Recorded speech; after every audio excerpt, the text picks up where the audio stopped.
Here, we do have a quorum with Councilmember Lund absent. Tonight, we have a certification of appreciation for the Planning Commission, Commissioner Kyle Romens and John Hinsman. Thank you, Mayor, City Council members. It's always a pleasure of mine to recognize the service of individuals in the city that serve on our commissions. The commissions that we have, Planning Commission, Hedra, Park and Rec, Public Safety, and others, provide guidance for the City Council in making the decisions and enacting the policies that we have. With the Planning Commission, the role that we have is looking at development, how development rules within ordinances and land use, and also the different developments that come in, from site plans for new buildings and restaurants to new neighborhoods. And tonight we recognize the service of Kyle Romens, who is outgoing planning commissioner. Kyle served on the commission for 3 years, last serving as the vice president of the commission itself. He brought together a great aptitude from his background in environmental sciences and being able to take that in review of some of these plats. During Kyle's tenure, the city had some tremendous growth. We had a lot of new subdivisions that came forward for new houses and development, and Kyle helped to shape and guide that with the help of the city council. During his tenure, there was probably 400 or 500 units that were added to the city. And so when Kyle looks around here and he can see the improvements that he helped shape. Unfortunately for us, Kyle technically is leaving the city of Hastings, its limits itself, moving into an adjoining township, still part of the Hastings community. You'll probably still see him around, but unfortunately not able to serve any time more as the commissioner for planning. So wanted to recognize Kyle for his service tonight, and Kyle is here. We have a certificate to present to him if he wants to come forward. Thank you so much, Kyle. Thank you.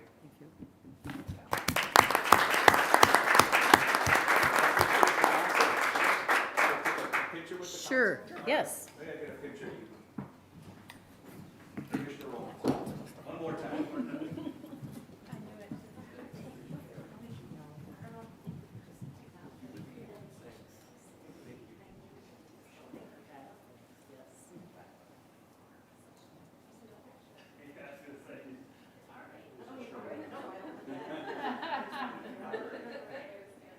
I gotta make sure everybody's in there. You all ready? Okay, one more. Thank you so much. Right, exactly.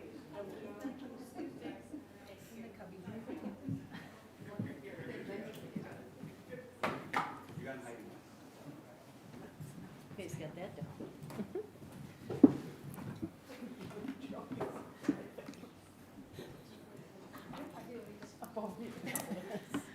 All right, tonight we have a MNDOT Highway 316 project wrap-up, and Ryan Stemsky will be here to introduce our MNDOT representative. Thank you, Mayor and members of the council. The reason we asked MNDOT to come here tonight is I think in the Hastings community, we've heard a lot about 316 in the last couple of years. I know my phone's rang a lot about this project. This was a long project. It was a long process. It involved a study that had a lot of public outreach. It involved a long search for funding. It involved a long construction season with pretty dramatic detouring and the sorts. We had a ribbon cutting, and we had some additional improvements in major punch list items on the project. So that's a deep breath before saying all that, but that was a long project. It really was. And so I wanted to, with all the comments that I've received and the council's received, we wanted to invite MNDOT here to just bring us back to the beginning a little bit. Talk about what were the goals of the project? Were they accomplished? Where do we sit today? What things do we have to look forward to? And so we just wanted to have a little bit of a wrap up and give the council a chance to ask some questions and get those questions answered tonight. I'd ask that we have Bryant do a full presentation, bring us kind of back to the beginning, walk us through this process, let him know where MNDOT thinks we're at. And one of the things to think about, why did the state invest millions of dollars here in Hastings. And so I think it's important to recognize that and understand that. Ask our questions at the end. I did ask our chamber president to come and speak a little bit about our industrial park comments. And so you'll hear some of that after the presentation as well. And with that, I'm going to turn it over to Bryant. I will say, Bryant, on this project, even though it hasn't gone perfect in all elements, we've learned some things, we've improved in some areas. Bryant always answers the phone. He always takes on the hard issues with the city. He's an advocate for us. He takes it back to MnDOT what the city of Hastings is saying, and he shares those comments. And that's about all you can ask in a good partner. And so I honestly can say that on 316, he has done that. So with that, Bryant, look forward to your presentation. All right, thank you. All right, hello, Mayor, members of the council.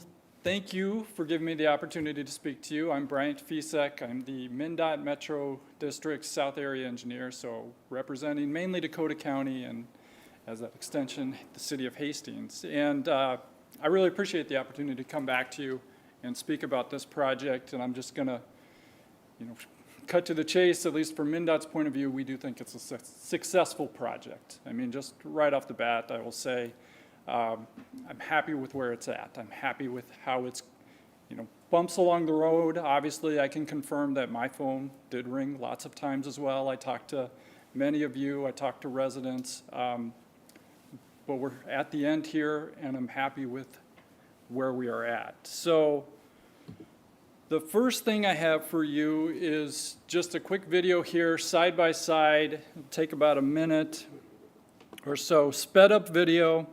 And I will apologize, it is rough. These are literally 2 drone videos I put together for us. I'm trying to get our communications department to make something fancier. But on the left side, we've got pre-construction. On the right side, we've got the post-construction. And you can just see the differences. I mean, this was a major change, significant for everybody. We added elements that are different. I mean, a 2-lane divided road is not something you see very often anywhere in Minnesota. Compact roundabouts, another element that you don't see very often. There's only a handful of areas across the rest of the state. So I just wanted to, again, point that out as you watch the video here. This has been a significant change. And with any change, it does take some time to adjust. And there are people still adjusting to it. But I'll come back to my statement. I view this as a successful project all the way around. Oops, we already got that. As I try to make use of, there we go. All right, so a little bit of history. This kind of predates my time here, but we started out with MnDOT coming forward and saying, we're gonna do a mill and overlay. By the way, we did a speed study. We wanna up the speed limit on here. Wanted to post it at 40 miles an hour. I will say the city did not like that option.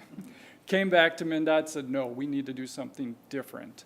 And so that's where I will give my predecessor a lot of credit, Molly Klein. I think she really took this to heart, came back to MnDOT. We had lots of discussions back and forth, and what we ended up doing was splitting what was this bigger project into 2 pieces. So we have the northern piece in Hastings, and then the rest of it to the south, heading down to that south junction with 61. And it was this upper junction that we took that step back and said, we need to reevaluate. What are we doing here? What is the right answer? What should we do here? And so with that, we hired a consultant. They provided some analysis. They also helped us with public engagement. And you can see on this chart here just different ways that we went out and we tried, and I think we did engage with the community, engaged with council, and just really tried to listen and understand what is going on in the corridor, what do we want as a community out here. And the 4 key items we have on this one, the highest ones, access, safety, more pedestrian, bicycle access, and slowing the vehicle speed. So those were the 4 key ones that we heard, and the ones that we come back to and said, okay, now that we've heard that, how can we craft this corridor? How can we make this different to address those issues. And so this is a layout view that you've seen before, but it really shows what we heard, and then we tried to put those project features into it. Compact roundabouts, center median, trails, better crossings, new pavement drainage, updated signing, lighting. We tried to put all this in to reflect what we heard and answer, provide solutions to those issues. And I'll say again, I thought this was good collaboration between our agencies. We tried to listen, we tried to reflect on what we heard and put that into our designs here. So one element I do want to note in particular, the compact roundabout. This is something we've heard a lot about. And why did we choose compact roundabouts? We went with the roundabouts because they are safer. They're flat out safer. They do improve operations.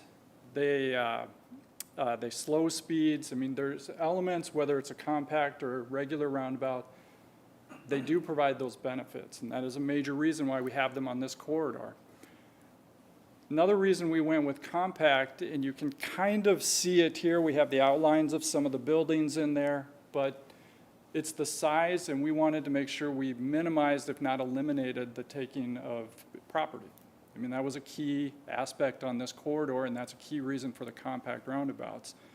If we went to that bigger size, we would be impacting homes and businesses along the corridor, and that's something we wanted to make sure we stayed away from, which again led us to this option. All right, so then we moved into our construction, and when we originally thought about construction on this one, we had planned for a 2-year construction season with full detours and everything, and that was another thing we had discussions back and forth. We said we really got to try to shorten this. That's a long time for anybody to be dealing with it. And so we worked on it, and we did try to get all the major construction in that first year. So we closed it in May, we reopened it in November, and about a year ago, and got most of those elements done. And again, there were some bumps along the way, but I will echo what Ryan said. I think we had that great communication and collaboration back and forth. And when those issues came up, we were able to talk through them and figure out, okay, what can we do? How can we improve what's out there? How do we try to avoid making the mistakes again as we go to the next phase and the next phase? So then when we finished up, we had that opening, and then one of the things we did while we were waiting to finish up some of the final elements, there was some final striping to go out there. We did, again, tried to listen. We talked with the chamber, we talked with other people, and 2 major elements we changed that are shown here is at 31st, we did not anticipate or we did not expect some of the heavy truck usage there. We were expecting more of that on Spiral. And so just recognizing that is like, hey, we can't leave that here the way it's being used. So you can see, hated to do it, but you can see the new blacktop, the new curb in the one corner there where we opened that up and we made it better for trucks. Same thing, we have to improve this. We can't leave it. Even though we dislike to rip out new stuff, we just had to make it useful for what was there. We had to reflect how it was being used. The other one, with the full roundabout shown with the yellow in the middle, that was just a reflection of updating the striping. As we got to take a look at it, the center island is concrete, and we thought that was going to provide a very good contrast between the bituminous. Concrete bituminous, that color we thought was going to be there. It was not. We came back and said we got to make this better so we can get better compliance around the roundabout. And as part of that, I will say we have done some preliminary checks. Since that striping went in, we've seen 98% or better. So 49 out of 50 vehicles, they're doing it the right way. They're going around. They're slowing down and taking that circular route. So that has been, again, in my view, a very good add, and another example of just trying to make sure what we leave is the best we can. So then kind of getting to the current status here and taking us back to what were those goals. Well, we wanted to improve the access, and for us that's how do people access the highway? How are their vehicles getting onto and off of the highway? And I think it has improved. This is anecdotally based on my time out there after the project, but I don't see the backups on the side streets that there were before. Traffic flow seems to be better. And even though with the median there, you have to turn right and then take a U-turn in some instances, it's still faster than what it was before when you were waiting on the side street, waiting to take a left. For the safety aspect of it, it is a little too soon to evaluate. But again, anecdotally, with the flow, with the center median, I would expect the safety to increase like we had hoped. Trails, more pedestrian, more bicycle activity. I've seen it out there. I'm sure you have all too. Just there are more people traveling on those trails. They are feeling safer. They're feeling better crossing the road. I've seen younger kids out there. So again, I would say the trails, that ad has been very good for multimodal access. And then when we talk about slowing the vehicle speeds, what I have on here is the 85th percentile, which is some preliminary numbers we got. So pre-construction, low 40s miles per hour. Post-construction, we've seen about 40 miles an hour. Again, not where we want it yet. I will point out that these numbers were before that final striping got in. So we will take some more numbers, and hopefully that will still come down as everything has finally been implemented here. And then this construction project is wrapped up, but there are some other things that are going to go on there. Just to the south of the project limits here, south of Tuttle, there is some drainage that we need to renew. We need to rework the ditches, replace a culvert under Michael, and that'll help. There was some ponding that unfortunately came in that area. Again, this will work to clean that up. That'll happen in early spring 2023. We do have the larger project that'll go the rest of the way down 316. That's not coming till 25, 26. And the other one, in the middle, I just have the cover sheet from the corridor study that was completed before construction. I am planning on leading a study as a follow-up to provide more than anecdotes, but really look at the corridor again, go back to what we did in the previous study, duplicate some of that with the new corridor that we have, and really be able to come back with hard numbers and say, okay, here were the goals, we've measured it, we've gone back and looked at it again, here's what we think, or here's what the numbers tell us about whether we've accomplished them or not. So again, done with construction, but there's still activity on 316 that we'll be going forward with.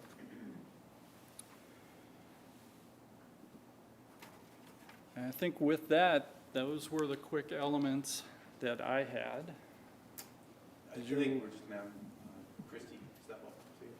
Yeah. All right. Thank you, Mayor and Council.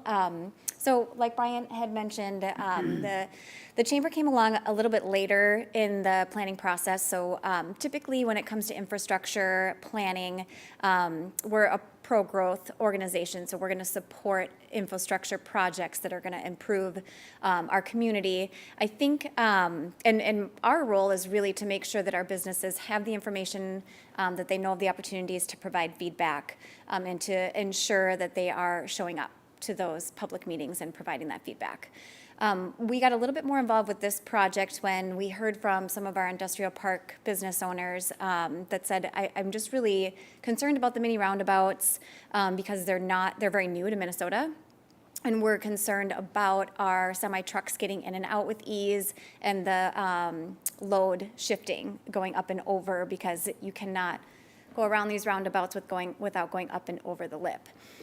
So that's where we reached out to our Public Works Department, who set up multiple meetings with MNDOT and the industrial park businesses. At that point, I think the project had been decided on, so there was a lot of convincing that it was going to work, and there was mutual respect between MNDOT and the businesses, because our business owners knew that they're not traffic engineers and they needed to trust that to meet these 4 goals, this was going to be the best plan.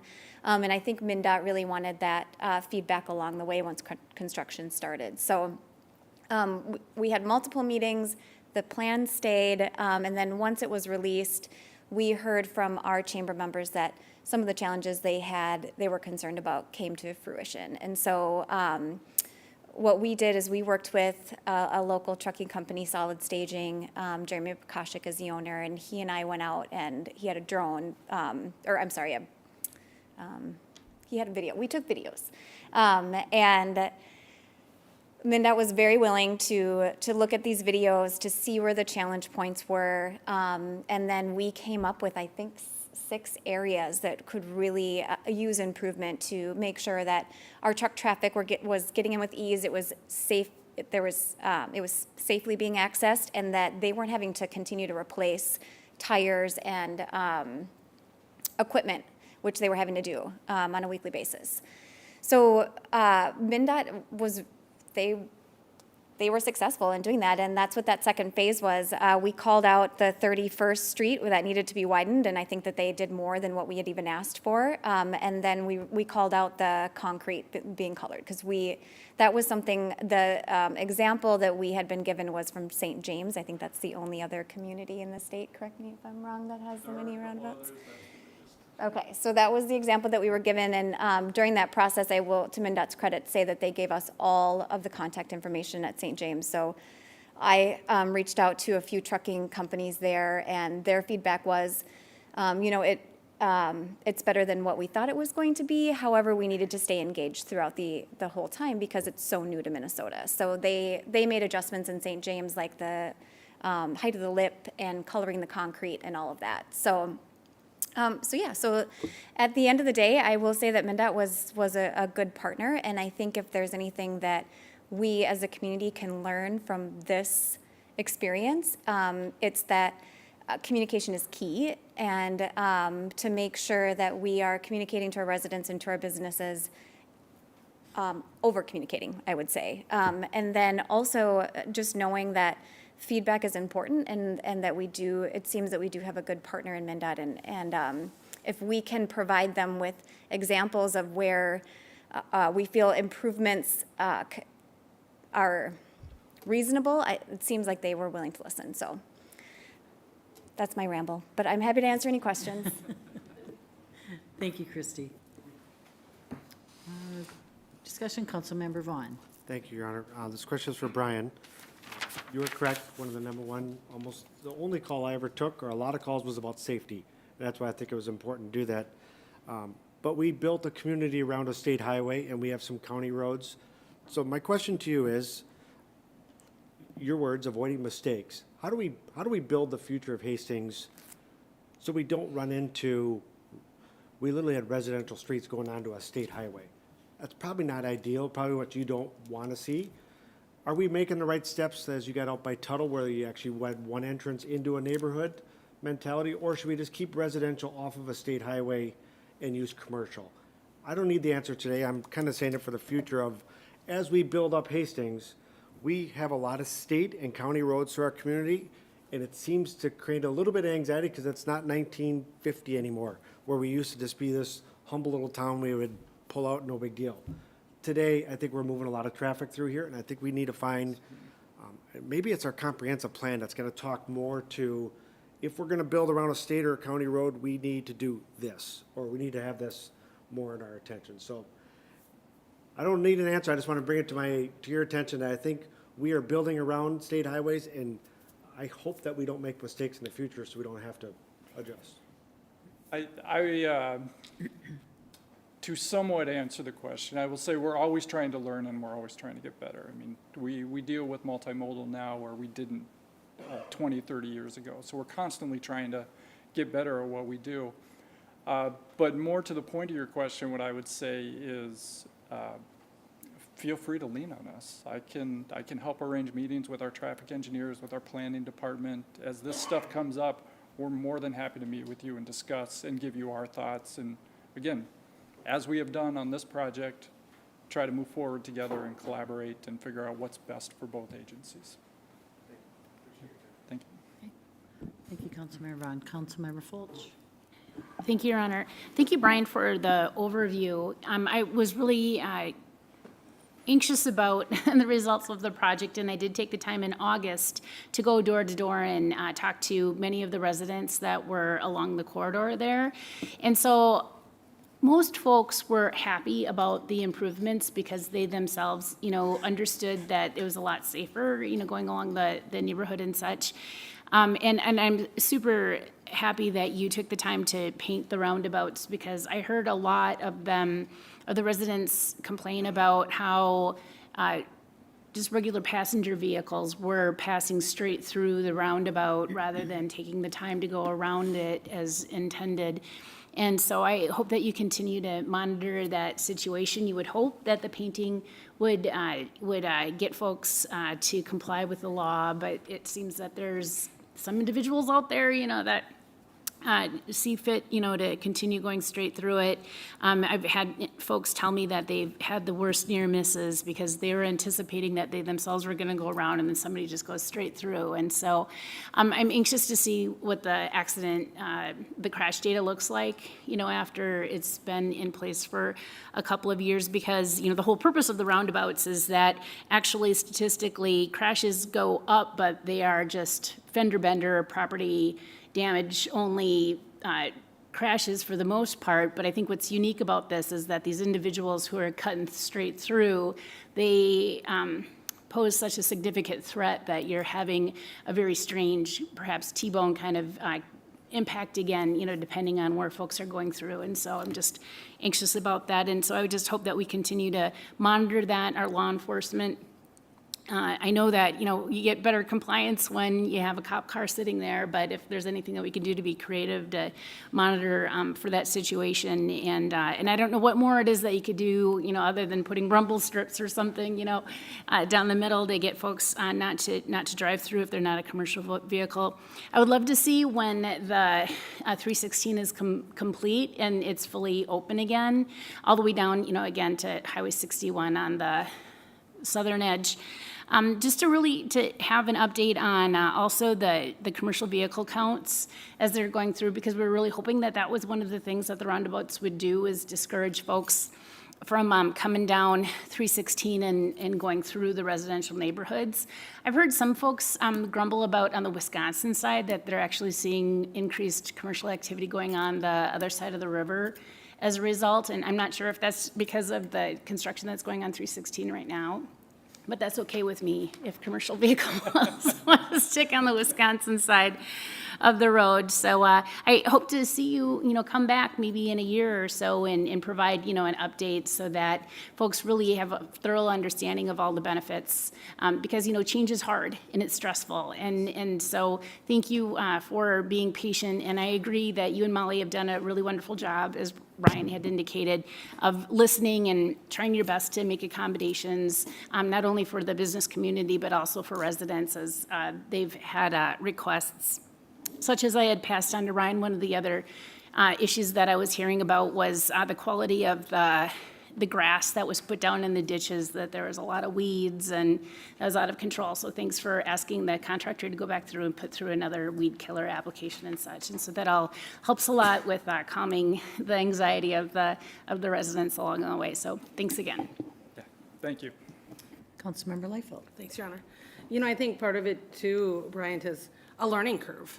I talked to a good friend of mine who lives out in Tuttle, very intelligent woman, travels south a lot because that's the way she works. Doesn't really encounter any roundabouts whatsoever. She was visiting with me a few weeks ago at the bank and complaining about people driving over them, and I just don't understand what that lip and whatever. So we had a conversation, and she didn't even realize that the reason for that was so the trucks could go through.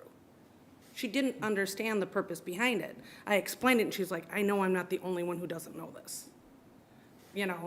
So I just found it so interesting, because until you get used to them, I think it's not so much complying with the law as it is, oh, shoot, this is something different than I'm used to. And the majority of our traffic is coming through town, right? It's not the neighborhood traffic that's jamming it up. But I just think a lot of it is, I know we talked a lot about coloring. I was hoping it was going to be terracotta. I liked the yellow, it's fine, but I know in the beginning when we all talked about this, the color we were looking for in the center was terracotta to match the theme in the city. But that's definitely helped. But I really think a lot of it is just that learning curve. You know, everyone just needs, I think you said, change can be hard. It's confusing, and I think we're getting there. And I think once people get through a safe winter, I think we'll see a lot of nice jobs. It looks like it's gonna be a little bit more convenient for pushing snow off the road. I just see some things that I think the residents on there are gonna be like, okay, this is making more sense. So I think you guys did an excellent job, and the only call I took was the size of the roundabouts. And you guys are the experts, so good job. Thank you. Councilmember Leifeld, Councilmember Brox. So I want to just add my thanks, but also say we, building official Travis Dunn and I were at a STEM panel for the high school, and the topic of roundabouts came up with the high school students, which was hilarious. But we had many engineers on the panel who explained some of the reasons for roundabouts, what the purpose of them is, and what their function was, and I think a lot of the students left having a greater understanding of the purpose of roundabouts. But it did show me something, that when something is talked about in the house, all the kids pick up on it, because we did talk about roundabouts for far too long. So this has been a big topic of conversation, as you've probably already gathered, as you've taken a lot of calls. And so thank you for your diligence in resolving some of the things that have come up, and just the communication and the partnership. We appreciate it very much. Thank you. Thank you, Councilmember Brox. Councilmember Fox. Thank you, Your Honor. No brag, but I have driven a 26-foot box truck through the roundabouts that was full, and it went really well. So, but all seriousness, thank you for coming back to us again. It's always great to see you. One of the comments that I've received recently from constituents is that they're really grateful to have the path to walk and bike on that's safe and it's well placed. So there's a little bit of feedback for you today. I also want to thank Christy with the Chamber and Ryan for being such great communicators to our business community. You really heard them when things were not going quite as well as we had hoped. So thank you all for actually being there and listening. I know that meant a great deal to those in the industry. Thank you. Thank you, Councilmember Fox. I'll reiterate the same thing. Christy, thank you for advocating for the businesses, because I know you took a lot of phone calls, and Ryan took many phone calls, as we did, and that's why, it's important for our council to be educated so we can pass that information on to constituents. This is the reason why we have these roundabouts. This is how they're designed. So for us to be educated on it too is really important. So appreciate you coming back and giving a wrap-up meeting, and we'll be going through it again in a few more years with another project. That we will. Yes. Thank you. All right. Thank you very much. Yep. I very much Thank you. appreciate it. Okay, council members, are there any corrections to the minutes from the regular meeting on October 17th? Okay. Council members, for public comments, we will have public comments at this time. And for public comments, you may use the raised hand feature on Zoom, or if you'd like to speak to the council at this time, you may step to the podium, state your name and address, and give us your comments. Is there anyone at this time who'd like to speak to council? Okay, and no one on Zoom. All right, council members, are there any council items to be considered? Okay, and council, I would accept a motion to approve the consent agenda. Councilmember Fulch and Councilmember Fox, discussion, council? All those in favor of the motion state by saying aye. Aye. Opposed to that motion, state by saying nay. And the motion prevails. Intek Plastics at 1000 Spiral Boulevard. For this item, we have an introduction by Community Development Director John Hinsman, and I do see we have a couple of representatives in the audience from Intek. John, welcome again. Thank you, Mayor, City Council members. On the subject of Highway 316 and industrial park development, we're pleased to bring you Lex chapter here in growth and development within the city here. As you know, Intek Plastics has been a valuable member of the city for many years. We've recently approved a site plan application for them to expand their 120,000 square foot building by an additional 60,000 square feet. Along with that coming with 40-some good-paying jobs and also assistance that we had from our state partners. What we have before us tonight is a portion of that project, which is the acquisition of this 3.1 acre parcel. Intek is located here off of Spiral Boulevard, and this parcel is located just north of Cranky Ape in the water tower owned by the city. Intek is seeking to acquire this property for a couple of different reasons, one of which is to provide for stormwater drainage, which cannot be completely accommodated within their parcel. Their parcel extension would go something like this, with a parking area over here, leading to no space for stormwater drainage on site. So the piece of property is necessary for that action. What we have before us tonight relating to that is a couple of different things. First of all is a business subsidy. The business subsidy on this property is because the price of the property, the value of the property, and the price that we're selling the property is different and at such an extent that state law requires us to hold a public hearing on that, which we've advertised and we'll be holding tonight on that. When we look at a public subsidy for a property, what we're looking at here is a valuation of a property here, which we have at about $208,000, and we're selling this for $3 to assist with the property here and the growth and development. When we do this, we take a look at our business subsidy criteria, which has been established by HEDRA. We look at different items to see if this is something that meets the criteria. If these are not present, then we would not grant the subsidy. What we look at here is the increasing of the tax base, the creation of high-quality jobs, and enhancing the economic stability on this property. This is a good project for the city, brings a lot of great jobs to the industrial park, frankly, one of our larger industrial park expansions that we've had in some time. This would also provide the impetus for Intek to grow even further in the future if they so desire beyond what they're doing here. So we do have that public hearing subsidy tonight for you to consider. The other one is a resolution which approves a couple of items. One is the business subsidy agreement and the purchase agreement itself. The business subsidy agreement basically takes the valuation difference, puts that in the form of a forgivable loan. Both those items have a couple of items which are similar between them. One is a performance clause which states that the improvements would need to be constructed by December 31st of 2023, and they would need to occupy the property, be in business there for at least 10 years. There's also a reverter clause that's included within that would allow the city to reclaim the land if the performance measures were not met on that. So before us, we have the two actions for council consideration tonight. One is to open the public hearing to consider the business subsidy, and then the action on the resolution after that. As the Mayor mentioned, we do have representatives from Intek here. If you have any questions for them, I can stand for questions at this time, or you may open the public hearing. Thank you. Thank you, John.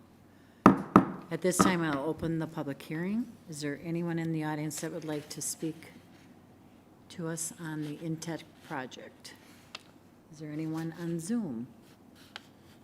No one on Zoom. I will close the public hearing and council discussion.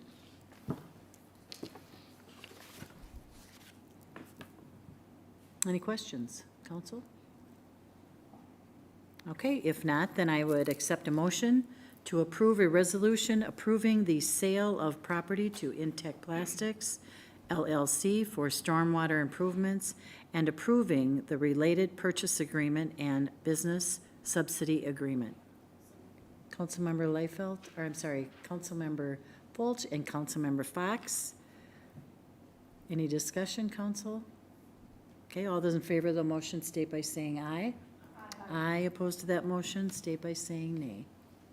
And that motion prevails. Thank you. Thank you, John. Number 2, we have Foth Commercial Recycling Study. And for this item, we have City Administrator Dan Maticha. Thank you, Mayor. The history on this goes back, I think to 2020 with some of the initial discussions. But Short version, we received some grant dollars from Dakota County. Portion of it is being used in some other solid waste pieces, but discussion at the Utilities Committee this spring was wanting to do a study and have some baseline numbers on how recycling and waste is currently handled. But the discussion was residential. Subsequently, in talking with Dakota County Environmental Resources Department, they basically said, we've got some pretty reasonable data on residential already. What would really be helpful is if we were to instead do a study on the commercial side. And they had some particular industries that they felt were higher priorities than some others, and helped us develop what would be a rough scope for what that study might entail. But the purpose really is a matter of looking at commercial businesses and learning about current practices, establishing some of that baseline data and knowing quantities or percentages that are being recycled or appropriately. And I think most importantly, identifying some opportunities for improvement. And sort of the poster example I used for the type of piece that might be learned and used for improvement is maybe, hypothetically, maybe we would find that small businesses are making an effort to recycle. They've got a bin in the back room. They put their papers, their cardboard, their cans into that bin, tie off the plastic bag, and toss the plastic bag full of recyclings into the dumpster. The county's going to find out in the study, hey, wait a minute, we don't want those plastic bags. And here's a place that we can educate people and businesses that are trying to do the right thing on how they can improve their process. So that's an example of the type of thing that might be learned in the study. And if it turns out people aren't doing plastic bags, we don't need to misdirect our resources or education and can look at what is more appropriate.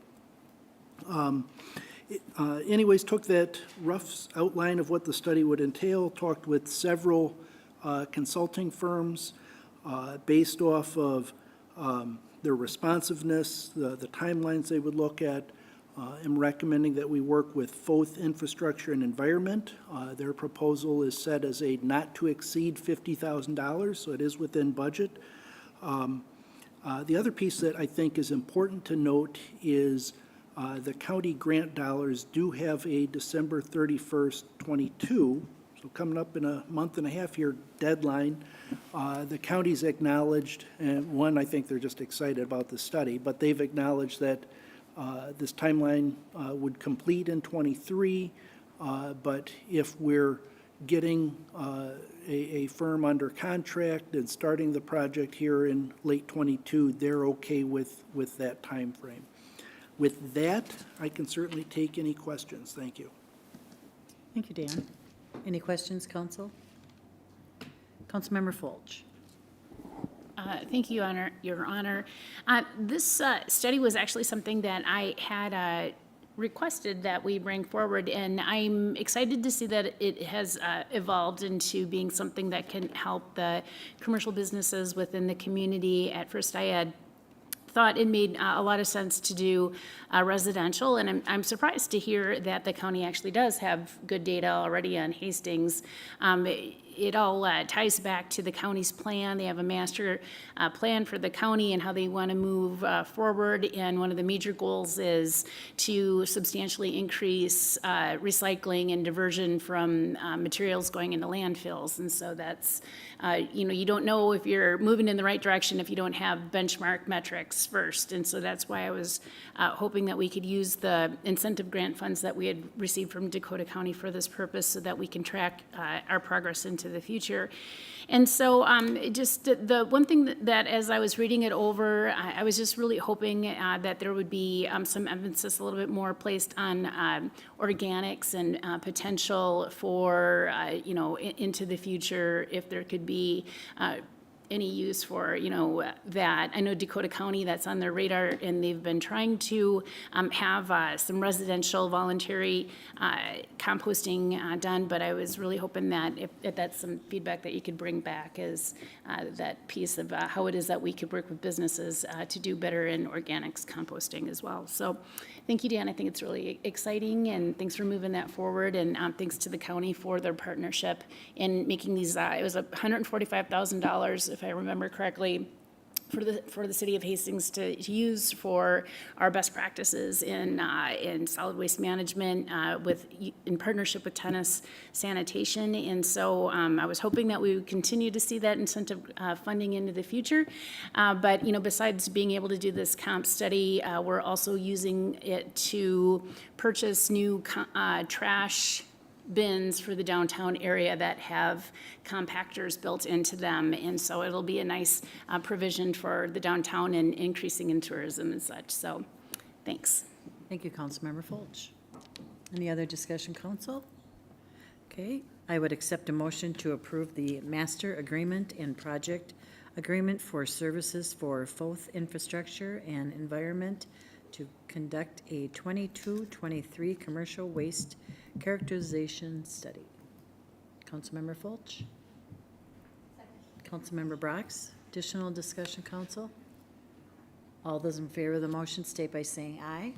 Aye. Opposed to that motion, state by saying nay. And that motion prevails. Thanks, Dan. Under community development tonight, we have a resolution site plan for therapy ops at 1312 South Frontage Road. Thank you, Mayor, Thanks, City John. Council members. This is the site we're looking at here, northwest corner of South Frontage Road, Westview Drive. Got AutoZone to the north of it, AA Auto Tech to the west of it. The proposal is for a 2,300 square foot therapy building by Continuum Companies on behalf of Therapy Ops.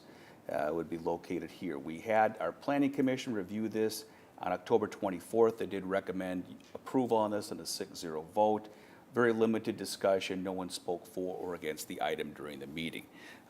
History of the site. Site's been open for development for about 20 years. We've had some various proposals for it that haven't come to fruition.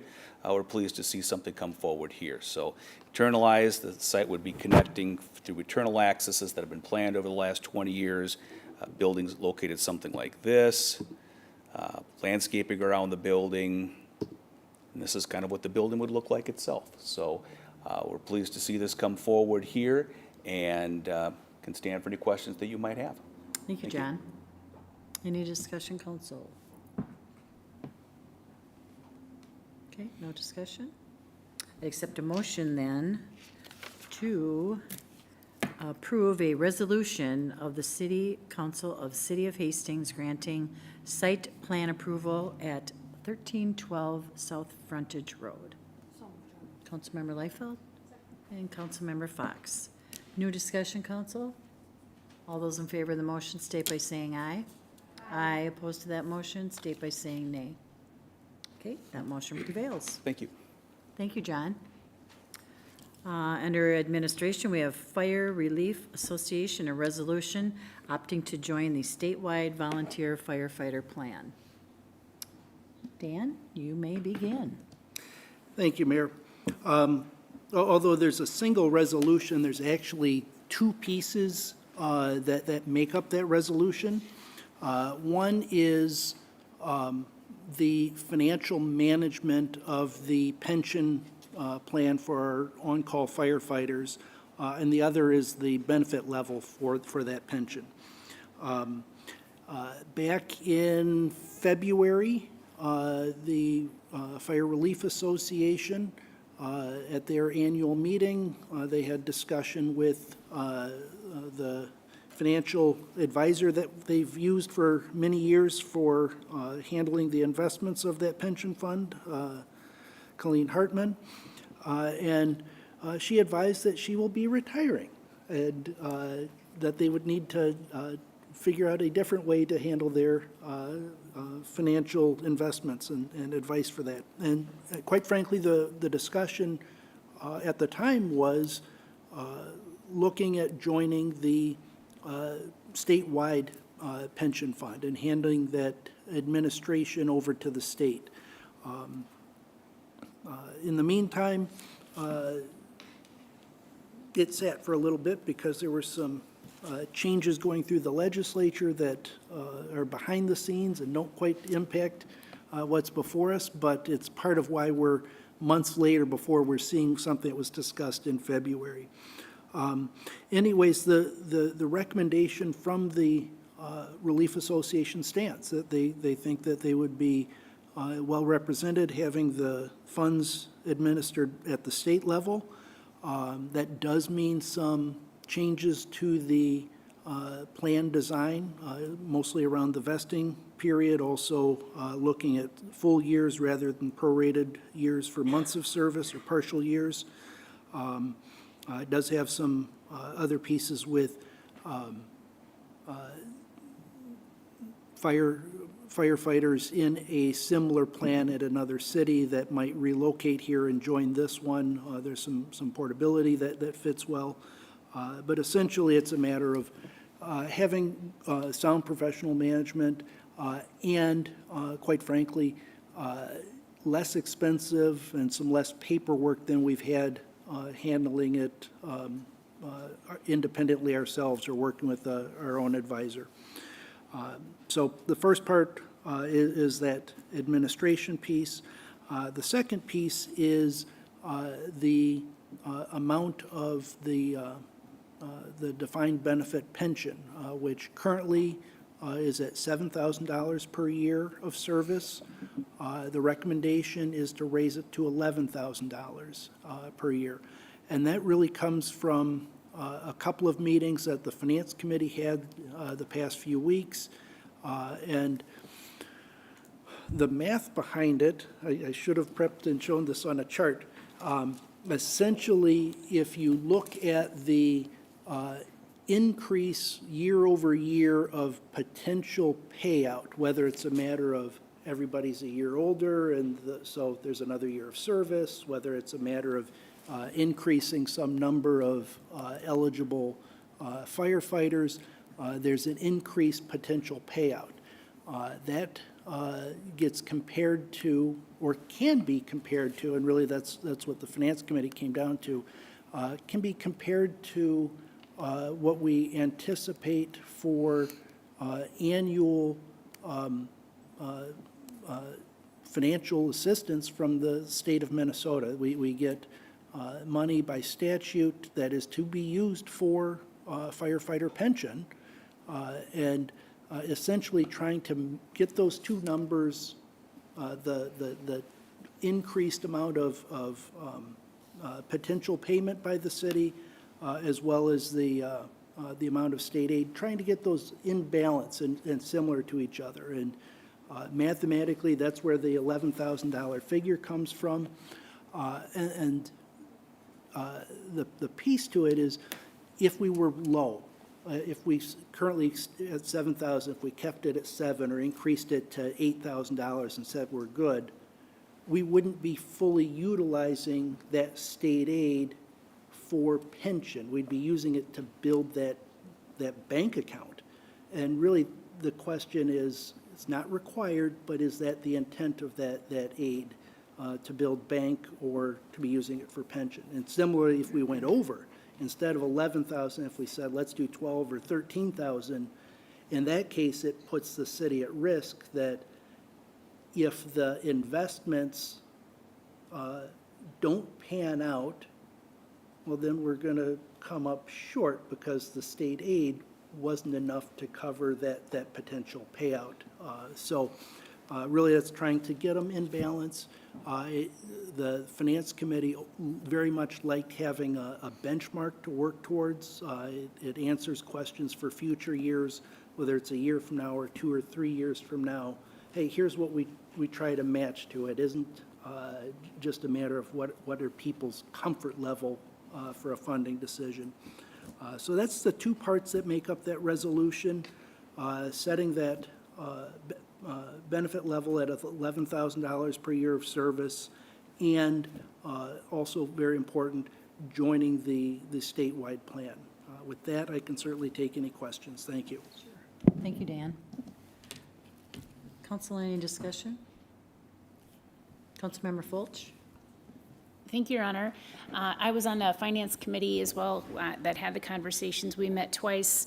And I think we are all really happy to be able to try to at least meet the request of the Fire Association. Originally, they had requested that we increase the defined benefit amount from $7,000 to $15,000. And although we would have loved to have been able to, to help in that capacity, upon further review and recommendation that was brought forward, there was a balancing act, so to speak, that best practices follow. Whereas you try to find a sweet spot where you're balancing that state aid payout, pay in, I guess I should say, and then the benefit contribution levels.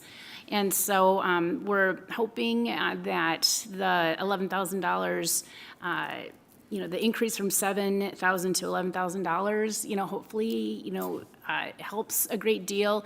The job market right now for firefighters is super tight out there, and so personally, I'm really hoping that that gives a tool also, to the fire department to be able to do more recruitment and retainment of staff, since it has been clear the last few years that we really do need to prioritize the fire department, making sure that we're doing whatever we can to help strengthen it, build it, into the future. And so I'm really pleased. I thought we had really good discussions about it, and I was thankful for the representatives from the fire department that joined us to help us, understand perspectives of the department, and so I'm pleased. How about you, Chair Vaughn?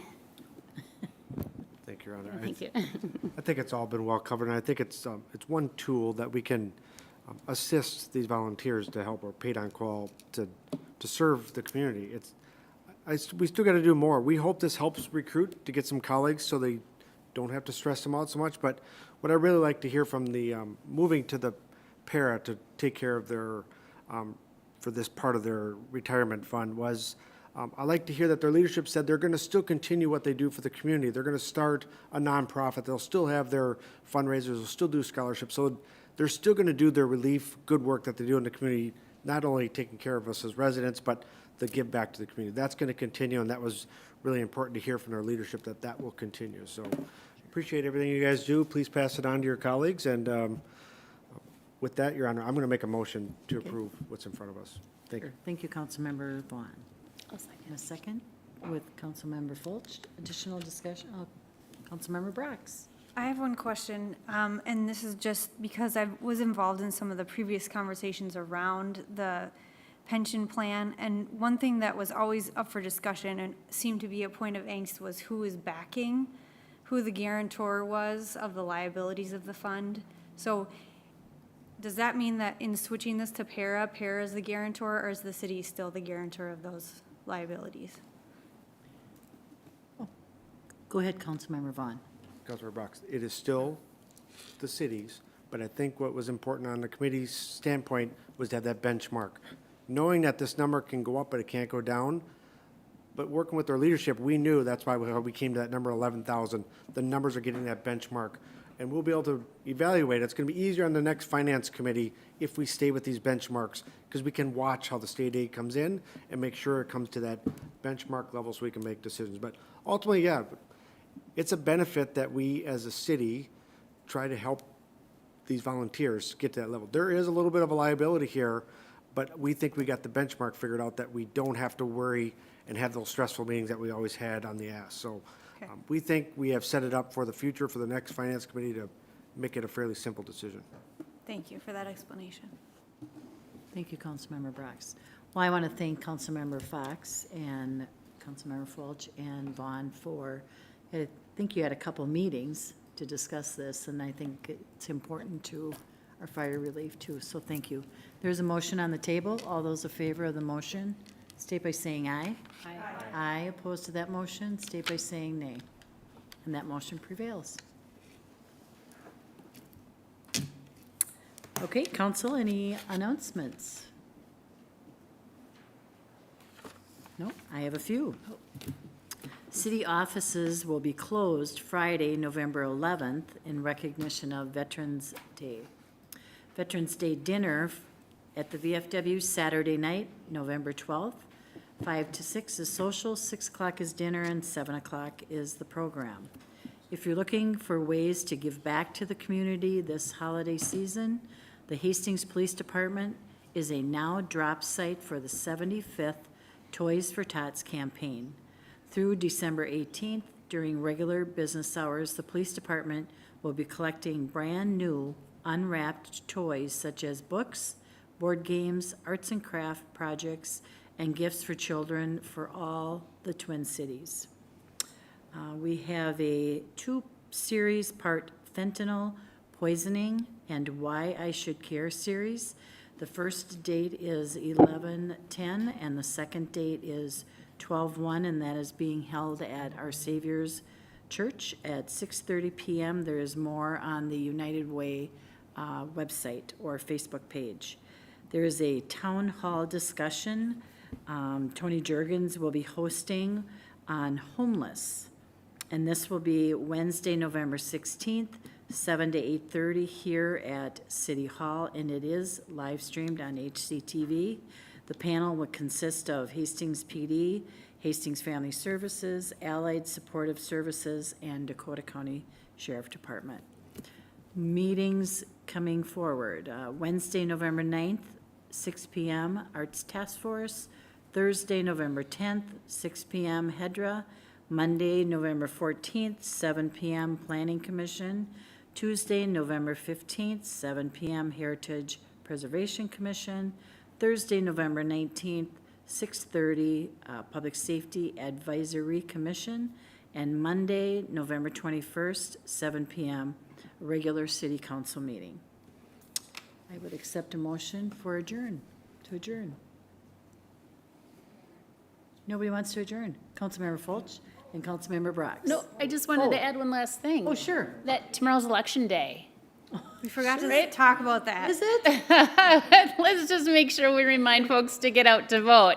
Polls open at 7 a.m., they close at 8 p.m. In case you didn't know, in case you missed it. Yeah, thanks. Yes, thank you. Motion to adjourn. Councilmember Leifeld and Councilmember Brox